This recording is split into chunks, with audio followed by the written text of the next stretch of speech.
এতক্ষণ জার্নি করার পর এই যাইলাম বাঞ্ছারামপুর, বুঝছেন সাইফ ভাইয়া।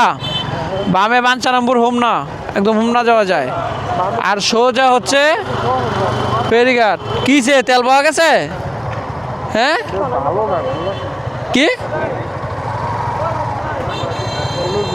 তেলের কালার এরকম কে?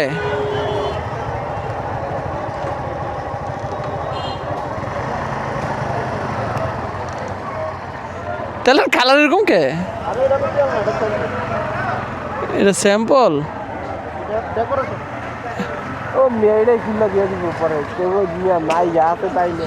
তেলের সংকটে পড়ে গেলাম। কিসে তেল নাই? তেল নাই? এটি কি? এটা আগের স্যাম্পল। স্যাম্পল দেওয়া চালান যাইতো না? হাই হাই রে, এ দোস্ত তুই একটু স্যাম্পলটা দিয়ে চালা। কি একটা অবস্থা তেলের সংকটে, আমার মানে যায় যায় অবস্থা। আমি ঢাকা যাবো, বাঞ্ছারামপুর আছি এখন। এখান থেকে সামনে যদি তেল না পাই গাড়ি ধাক্কায় নিতে হইব, এটা 100% শিওর।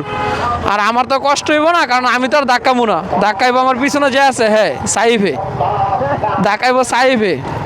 তা আমার কোনো পেন নাই। তেল নাই ভাই, তেল নাই। হাই হাই, গুষ্টি মারছে, গুষ্টি মারছে।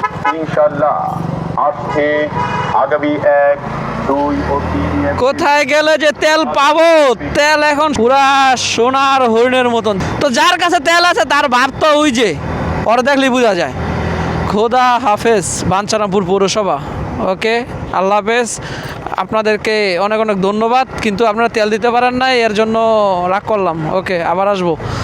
তেলের ব্যাপারে যেটা বলতেছিলাম, ওই যে সামনের বাটপাড়াটা দেখেন, ওই যে ভুটকিটা লাল বাতি জ্বলে লইছে। হ্যার বাইকের তেল ভুল, মানে আজকে হ্যার ভাবি অন্যরকম। ভাই কি কমু, মানে ওর লোক কথাই কওয়া যায় না। তা কইলে কয় এই যে তেল ভুল, এই যে তেল ভুল।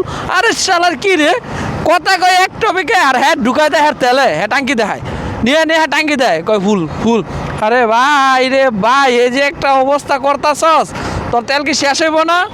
তেল কি সারা জীবন থাকবো? অহংকার পতনের মূল মনে রাখিস, বুঝছাস? এই তেল লয়ে বেটাগিরি না, তেল লয়ে বেটাগিরি। তুই বাইকটা খালি রাখিয়া কোনো জায়গায় যাইস তো তেল চুরি করলাম।